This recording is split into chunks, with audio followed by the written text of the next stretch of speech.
Good day, folks, and welcome to the Anorak Review Show with your host, the Anorak. Anoraknoween continues with yet another Genesis album. From A Trick of the Tail, to Wind and Wuthering, from Abacab to Invisible Touch to We Can't Dance, we've looked at quite a few albums by the beloved prog pop rock band so far, haven't we? However, all of those happened to be in that long period when Phil Collins was the lead vocalist. So this time, I want to take a step or two back to talk about an album from the Peter Gabriel era. And really good timing here too, since this album has also turned 50 years old. And that album is simply known as Foxtrot. The cover is really decent. Painted by graphical designer Paul Whitehall, who had also done the artwork for the previous two Genesis albums, Trespass and Nursery Crime. And like with the previous album, the title itself is a nice little pun or play on words. In this case, we see a female humanoid figure in a red dress and with a fox head, said to be inspired by the Jimi Hendrix song Foxy Lady. Between this and Disney's Robin Hood film, which would come out a year after this, it seemed furries were around even far back in the early 70s. And also, like with the previous album's artwork, this one too features some very visual bits and pieces based on from certain songs from here. And there are even a few little nods to Nursery Crime's own cover, featuring a little croquet mallet in the sea here, as well as what might be, in the far background on the back cover, the actual scene from the original Nursery Crime album cover. Also, I know you're weeping for some reason, but you might want to get that shoulder of yours checked out. It looks like you got a pretty big tumor going on there. Anyways, this is a great cover regardless, and it's definitely iconic in its own way. And it's a very foxy one too. Now, let's see if the music itself is still just as great, even after 50 years, shall we? We begin the album with Watcher of the Skies. And this might just have one of the best intros to any song, in my opinion. Not just in the progressive rock genre, but music in general, with some epic and chilling chords being played on a mellotron, which they had apparently borrowed from fellow prog rock band King Crimson, as well as a Hammond organ playing beneath it. Keyboardist Tony Banks is really at his prime and element here, and is possibly one of my favourite bits of music from Genesis overall. Then we build up with the other instruments, the bass of Mike Rutherford, the guitar of Steve Hackett, the drums of Phil Collins, and eventually the leading vocals of Peter Gabriel. The lyrics in question were apparently inspired by a particular experience when Tony and Mike were watching out of a hotel room in Naples, Italy, during an ongoing gig there. As they stared out at an airfield and landscape, they wondered what it would be like if an alien came down to visit Earth, only to find it completely devoid of any and all life.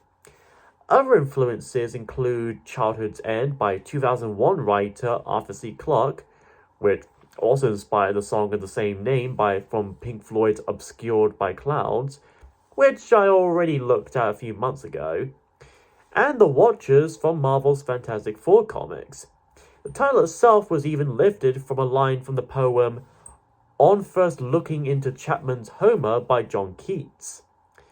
From beginning to end, this track alone is an odyssey across the planet Earth and into the stars. It's dare I say, a space oddity. It's not too long, not too short. If you want to hear a good example of classic Gabriel era Genesis at their best, I definitely recommend this song. Up there with the likes of Visions of Angels, The Musical Box, Dancing with the Moonlit Night, and many more tracks. Next is Timetable. Spelled with a space between time and table because, I don't know, it sounded cool, I guess. Anyways, here we go from the distant future and science fiction of Watcher of the Skies to the distant past and history with this one, with a piano-centric intro similar to what we would hear in Firth of Fifth from Selling England by the Pound. The song seems to center around a particular table, one that's carved with various illustrations of mainly medieval figures, kings and queens and all. Like with ripples from A Trick of the Tail, there's a sense of yearning for a general time of youth long ago past. And now in the present times, all, or at least most, those memories have either faded out of line and out of sight as well. In this case, it's much further more about past historical errors than about literal age and youth. Although this song could probably be interpreted as being about a table that so many people have fought each other over for centuries, wanting to take the table for their own, or that itself it had been made out of the remains and bones of dead historical figures. Possible, really. But anyways, this is a sweet and underrated ballad, and possibly the best song about a table ever composed. Right now, I'm still waiting for its companion track, Space Table. Probably would have been a duet and or mashup with David Bowie. After that, we enter the mocking and biting fable of Get 'Em Out by Friday. A social commentary of sorts on properties, landlords, evictions, and big businesses stepping down and exploiting the working class. In particular, taking inspiration from Peter Rockman, a notorious Polish landlord who exploited his tenants, or winkled them as most people had put it. In this, Peter portrays various characters, a businessman named John Pebble, a winkler named Mark Hall, a tenant known as Mrs. Barrow, and an everyman named, fittingly enough, John Ordinary. And with each of these characters, Peter adopts a particular accent or dialect, something Phil Collins himself would eventually do in some of the later Genesis songs as well, especially in A Trick of the Tail. In this satirical fable, John Pebble orders Mark Hall to inform the tenants of the purchasing of their properties and to, well, get them out by Friday.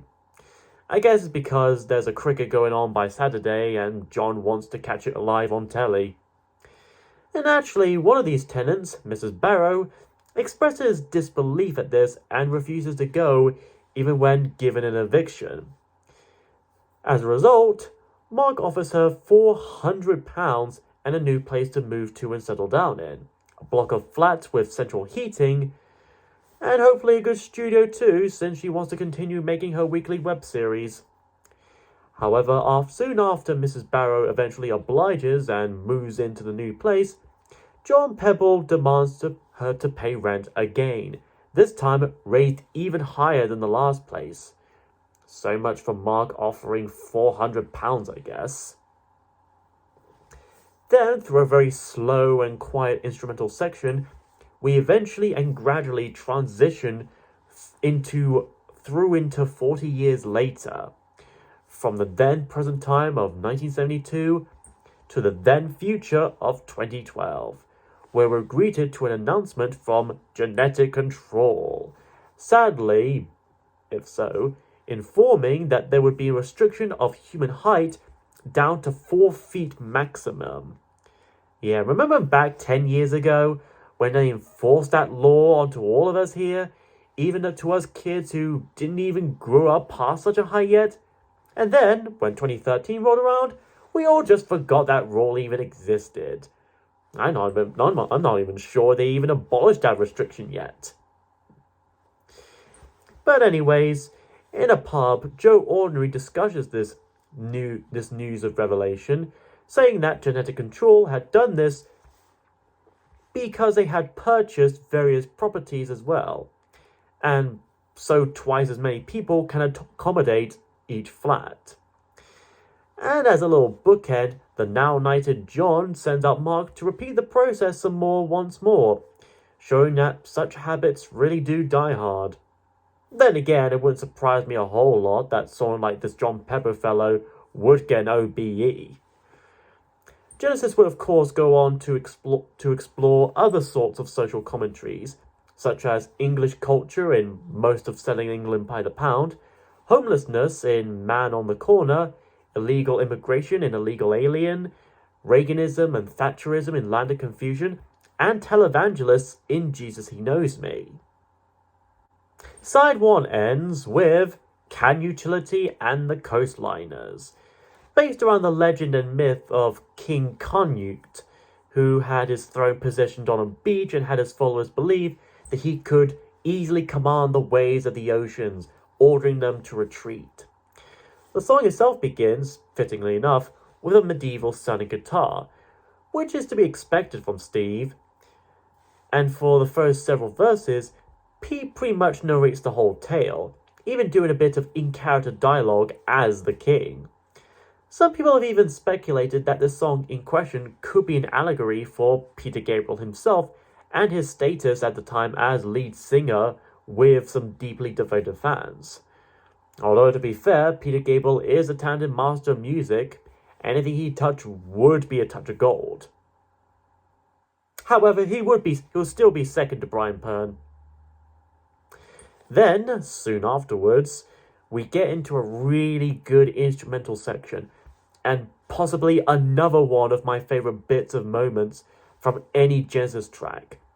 Like with Watcher of the Skies, Tony's at his element once more here, when we reach that mellotron solo, as well as that organ solo that follows soon after. Both grandiose and yet haunting at the same time. Surrounded by Phil's percussions and Steve and Mike's guitars and bass, we can even faintly hear a bit of an oboe being played by Peter beneath the organ. And it all culminates into a stumbling climax that closes out the song and the first half of the album. This is definitely another one of many Genesis tracks I would consider underrated, which may or may not be even saying a lot, considering how I've actually listened to pretty much all their studio albums. Side 2 begins with Horizons, a short and sweet instrumental acoustic guitar piece from the talented Steve Hackett that's heavily inspired by Bach's first cello suite, as well as other composers like William Byrd and Julian Bream. Plus, with a duration of 1 minute and 41 seconds, this is the shortest track of the Foxtrot album, and possibly among the shortest tracks in Genesis category, alongside A Place to Call My Own, For Absent Friends, Isle of Plenty, and Guide Vocal. Having written this piece for quite a while, Steve was initially nervous about playing and presenting this in front of the other band members, fearing they would reject it immediately. However, not only did they like it and agree to include it, but he actually recorded Phil saying that there should have been applause added to the end of the track. And I can agree to that. This is essentially a solo Steve Hackett song, and we would likely hear him develop upon this kind of style, especially on many of his solo albums in the coming decades. And like Timetable, this would serve pretty well as a short and simple comma between two long and complex tracks. And so we come to the conclusion and centerpiece of Foxtrot, the 22-minute epic prog piece, Supper's Ready. The longest of all the Genesis songs, and possibly their magnum opus. It's like the feature presentation of Foxtrot, similar to Echoes from Pink Floyd's Medal. And being a suite, this one is comprised of various sections, which I'll try to go through each at a time. Starting with Lover's Leap, a soft arpeggio of an acoustic 12-stringed guitar playing as Peter narrates about two lovers coming home one day.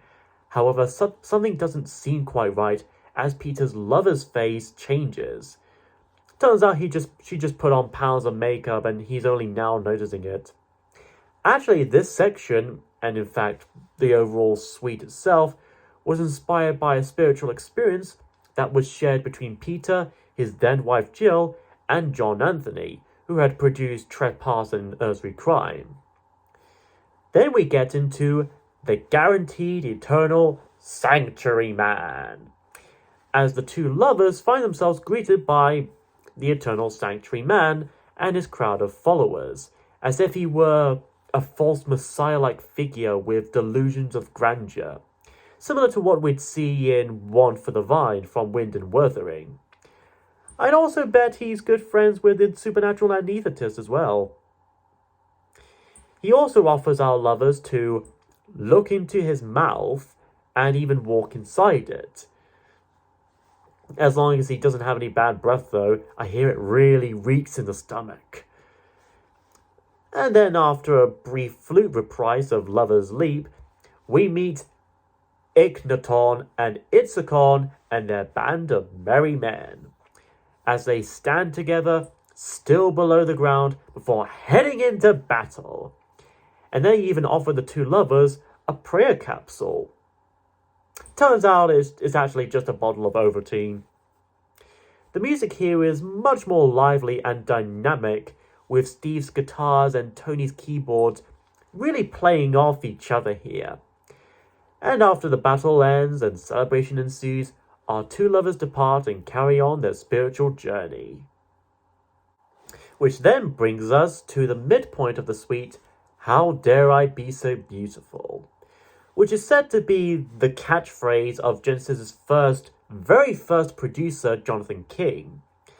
This is the shortest and slowest section here in the suite, featuring fading piano chords throughout, lacking the characteristic attack that we know them for. The lovers travel up the mountain, only to encounter the mythological figure Narcissus, gazing upon his reflection in a pool of water, as he had been stamped human bacon. So he was originally half pig? He's a man-bear pig. However, as he's reborn into a flower, we suddenly get abrupted by one of the most surreal pieces of music from Genesis, or any rock band in general, Willow Farm. With strange organ sounds and a skippy beat, Peter sings some rather absurd and almost Monty Python-esque imagery, like Winston Churchill in drag, and even references the fox on the rocks, like on the front cover as well, and the musical box from Nursery Crime. It's like if old children's TV program music got drugged with weed and LSD. Then things calm down once more as we go through a little flute-centric interlude before the mood changes once more as we enter the apocalypse in 9/8, co-starring the delicious talents of Gabble Ratchet. Apparently the Autobot Ratchet, or that video game character Ratchet, or one of the main villains from that Robots movie, must have made a guest contribution to this track. Pretty neat. With its strange meter of 9 beats to the bar, this is dark, intense, and chaotic, and dare I say, apocalyptic. And Tony's organ solo is a deliberate imitation of Keith Emerson's style from The Nice and Emerson, Lake and Palmer. And so, we come to the finale of the suite, and the album as a whole, As Sure as Eggs is Eggs, and in brackets, Aching Men's Feet, reprising both Lover's Leap and Eternal Sanctuary Man, this time more triumphant and more sincere. After venturing through limbo, purgatory, and inferno, we finally conquer the darkness and have reached the light of paradise, as our two lovers find themselves finally returning to home at last, perhaps maybe even a place in heaven as well. And Peter even quotes a bit from the book of Revelation itself, an angel standing in the sun, here in the supper of the mighty Lord God. Hence the whole title of Supper's Ready. And so that was Genesis's Foxtrot, and it is a foxy album. Each and every song in this are musical beauties, diverse in both tone, mood, subject, and even lengths.